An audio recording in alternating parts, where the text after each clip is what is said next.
The Illini are going to be out a very important piece on Mondays for their season opener. Let's talk about it.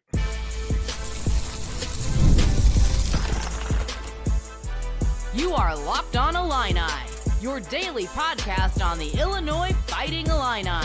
Part of the Locked On Podcast Network, your team every day. Welcome welcome all to a rapid reaction breaking news edition of Locked On Illini. Thank you all so much for joining me each and every day. Today's episode is brought to you by Mazda. Let me pull that up real quick. Like our players, we sweat every detail because when you make every move count, pulling off the unexpected is only the beginning. Stay tuned later for highlights in this week's Moving the Game Forward. Mazda, move and be moved. I hope you're all enjoying your Halloween evenings. Well, I have some bad news, some ghastly news to share with you.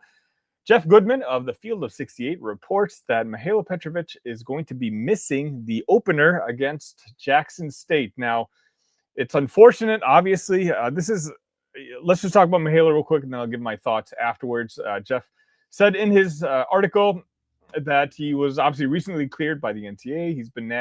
He's had a nagging hamstring injury, and he remains out indefinitely. And that's the part that bothers me. By the way, please say hello in the comment section if you're joining me on this Friday evening, Halloween evening. My kids are out trick-or-treating. I got the little text, and now I told my wife, hey, can you handle it for about 15 minutes? I got to talk to the community. So I'm not worried about Mihailo Petrovic missing Monday evening against Jackson State. This is a game, obviously, Illinois should win comfortably with or without Mihailo. What troubles me is, well, not even the game that they play on Friday, which is against Florida Ghost, Halloween joke right there. Florida Gulf Coast. Another game that Illinois should win soundly. What bothers me is the game right after that. It's going to be Texas Tech, November 11th on Tuesday.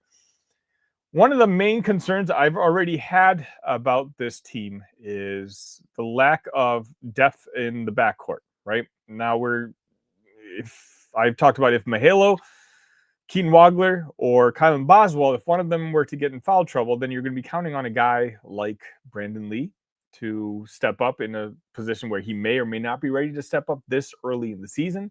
Or you're talking about one of the non-scholarship players being forced to play some extra minutes. But the biggest problem I have is simply the fact that Mihailo has been injured for a while now. It's a nagging injury, and the fact that Jeff Goodman used the word indefinitely makes me think that there's a chance he's not going to be playing in that Texas Tech game. And, whether he does or not, even if he does, he's got, 10 days, depending on when you're watching this, to recover. It's just simply with Andrej Stojaković out for as long as he's been out, and now Mihailo Petrovic dealing with his hamstring injury. Once again, this team is not being given a chance to really get runtime on the courts together. They're not developing the chemistry that when you have a roster that has flipped half of you over in that locker room, well, you need that practice. You need that rundown. You need to know where each player likes the ball and which part of the court and stuff like that. And Mihailo in particular, because he's so different than everyone else on the roster. Brad Underwood has built his typical Brad Underwood roster in the sense of length, three-point shooting, spacing. Mihailo is 6'3" officially, but this kid's not more than 6'1".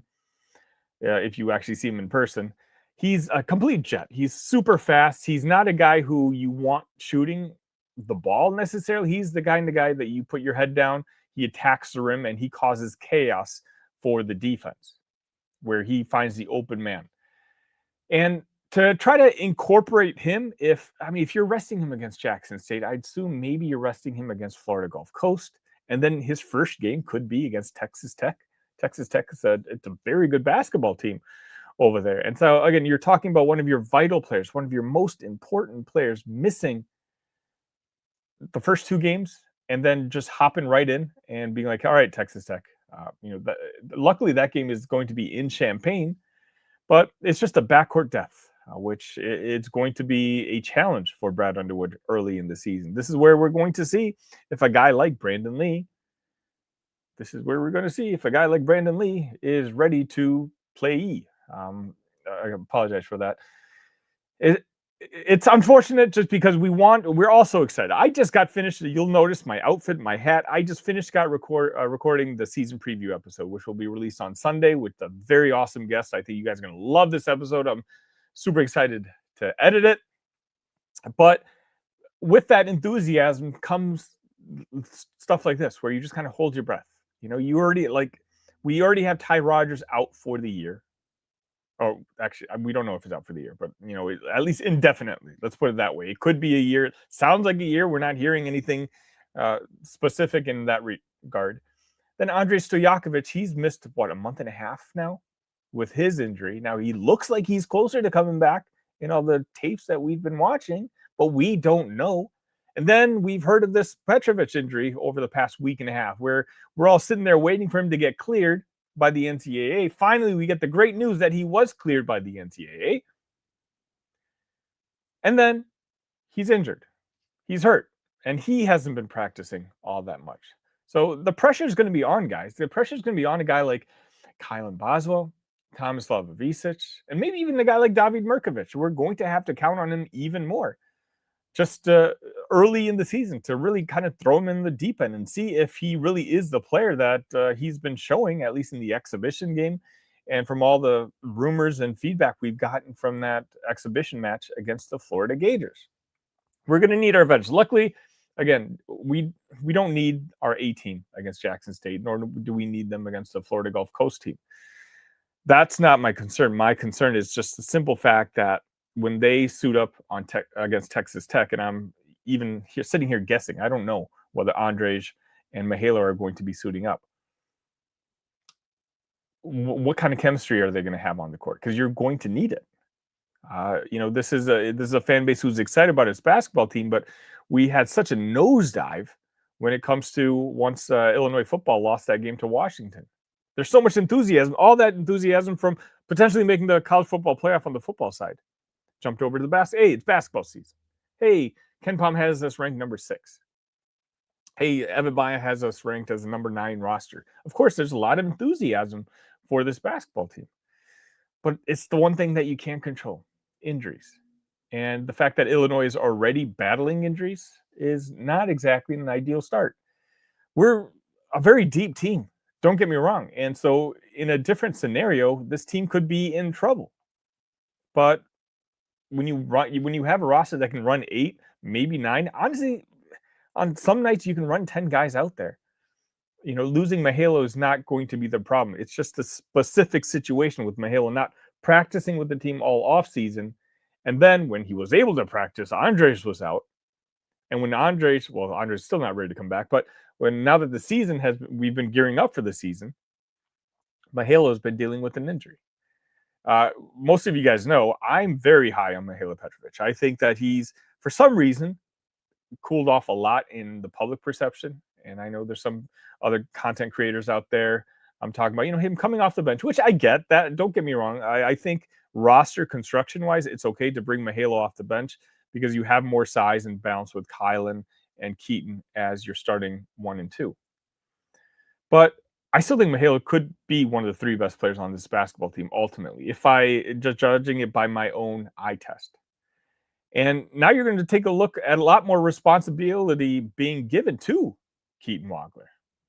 Again, not necessarily against Jackson State, but more so, hey, you're going to play a lot of minutes tonight, and you're going to play a lot of minutes Friday, because more than likely, we're going to need you for a lot of minutes against Texas Tech on November 11th, on Tuesday. And here's where we're going to kind of get a glimpse of a guy who everyone in this offseason, I don't think there was a more hyped basketball player on this team than Keaton Wagler, whether it's the coaching staff, whether it's its own teammates, whether it's people like me in the media. Keaton Wagler is the guy that, Brad Underwood compared to Ayo Dosunmu, Will Riley, Kasperis Yakushonis, some of the best names that we've had in recent memory in Champaign. He had an okay debut against Illinois State, depending on the lens that you look at it through. If you look at it through the lens of what Brad Underwood and Kylan Boswell have been saying about him, you might be a little bit underwhelmed. If you look at him from what, in my opinion, he is, guys, just remember, he was a ranked 150th composite player in the country. I thought he had a very solid debut. I think he looked composed. I didn't think he at any point looked out of his element. Granted, that was against Illinois State, but apparently he had pretty good numbers against Florida as well. Well, we're going to see what happens now.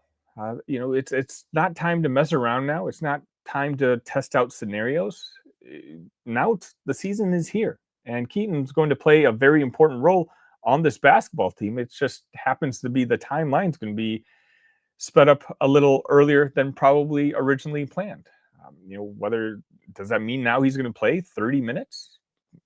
Brandon Lieb, is he going to be the first guy off the bench? If this happened in the front court, again, I'm not as worried about the Stojaković injury because there's so many talented players in that front court. The backcourt, for as good as they are ceiling-wise, I don't know if they've got the depth that the front court has. And that's always been a concern of mine. I've been talking about that all offseason long. My everydayers in here can kind of confirm. I'll get to some of your guys' thoughts right after this. Let me know.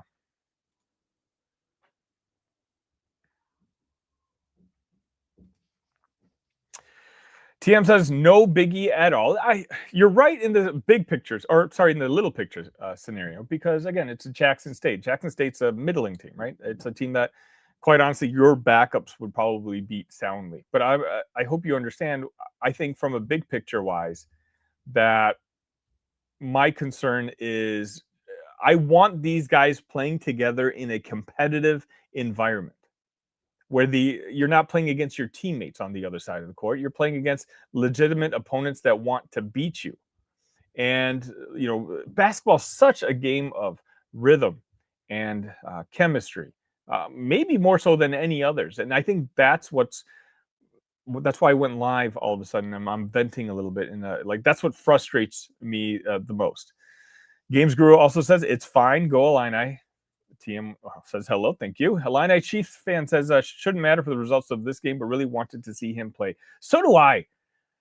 I want to know if I'm ultimately right on this or not, because the tape I've watched, I didn't know who this kid was when he committed to the Illini. If you guys all remember, it was the week that Andrej Stojaković was on an official visit to Champaign. We were trying to woo him.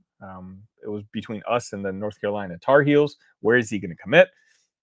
He, I think it was maybe during day 2, all of a sudden, out of nowhere. And when I say out of nowhere, I'm telling you that every person in my circle when it comes to Illinois, nobody knew.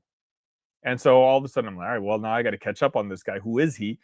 And I watched some tape of him. I'm like, okay, he looks like the type of player that could fit really well in the system. And he's a guy who I've been genuinely excited about. And so that's why I agree with you, Chief fan. It's like, for me, recently people like, he's not playing as much. Maybe he's going to have a smaller role. Now you're talking about Andre Curbelo, a guy off the bench. Fine. But let me see on the court. Not a lot of people had high expectations for Davi Mirkovic. And look what he did against Illinois State. I truly do think that Mihailo, again, I'm not going to spoil anything, but he has a lot. His name is brought up a lot on Sunday's episode that you're going to watch of this Illini season preview that I'm going to be releasing. I just want to know if my eyes deceived me or not. Sean asked, why is he out? Sean, it's that nagging hamstring injury that he's been out with for the last couple of weeks now, essentially. I mean, he played a couple minutes in that not the exhibition match, the secret scrimmage against the Florida Gators, but from what I've heard, it was like literally just 2 minutes in and out. He wasn't feeling it, so he was out. TM says injuries, including nagging ones, happen. Next man up. The season is a marathon, not a sprint. It's a long season, and as long as the team is hitting on all cylinders by mid-February, they will be fine. Mid-February might be a little too relaxed for me. I'm not gonna lie. Big Ten season, right? Like for me, I still want to win the Big Ten Conference. It's a loaded Big Ten Conference this year. Purdue's going to be really good. They're going to be on their own tier, arguably the best team in the country. Then you're going to be having Michigan, UCLA, Illinois is right there in that second tier. So for me, it's just, I want the team gelling by the time Big Ten season starts. And that's going to be around mid-December. And so that's why, when I see the word indefinitely, I know not to think too much of it, but maybe it's just a little paranoia in me. 123 says it's not a surprise he's out. Yeah, no, I don't think it's a surprise he's out. It's conversational, right? For me, again, I come on the show a lot of you who I've met outside the show love say I differentiate from others in the sense where you can have a beer with me and we can watch the game together. That's when breaking news happens. Here I am. Some of you, just take a look at the comments. They don't know. And so I'm kind of breaking it to them. That's the purpose of your Locked On. Again, if you're tuning in for the first time, make sure you hit the like button. We have about 41 people watching and 8 likes. Guys, that math is absolutely not mathing. Again, if you are new, my name is Sonny. I do Locked On Illini every single day, and that includes weekends. I think I've done maybe 10 days in a row, and I've already got shows lined up for Saturday and Sunday. It's the place to be if you want to be kept up on all your Illini content. Sean says, why is Stojaković out? Sean, injury, same thing. Stojaković has been out for about a month and a half. He got hurt as well. Hopefully all these guys come back soon. Obviously, I'm still super excited about this Illini basketball season. I just wanted to come on, jump on, and see what your guys' thoughts were on what happened. Season preview is going to be on Sunday. I think you guys will really like that episode, but you'll see me before then. Football, Rodgers and Illinois, 11 a.m. I'll be live immediately after the game for the live rapid reaction show. Sometimes it's therapy. Sometimes we celebrate together. Hopefully tomorrow we get to celebrate together. But regardless, Sunday and then Monday, you'll have a new episode, and I'll go live immediately after that game as well. Thank you so much for joining me. I hope you guys all enjoy your Halloweens. Until next time, ILL. Love you guys.